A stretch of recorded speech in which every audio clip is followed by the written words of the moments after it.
Hello everyone and welcome back to another video from Crazy Gamer.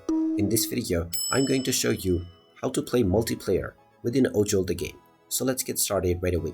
First of all, open up OJOL The Game on your device. And if you haven't logged into your account already, you can proceed with signing up or logging in with your credentials. After logging in, you will end up within the homepage, from which if you wish to play multiplayer, just tap on the multiplayer option at the top left corner. You will then be asked to either use a coin or watch an ad to unlock the multiplayer mode.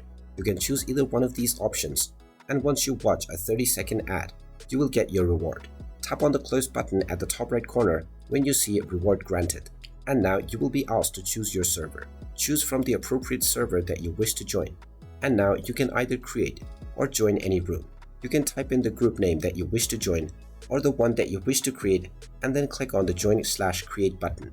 And now you can wait for other players to join. Or if you have joined someone else's server, then just tap on the play button and you can start enjoying your multiplayer game right away. And there you have it. That is how easy it is to play multiplayer on OJOL The Game.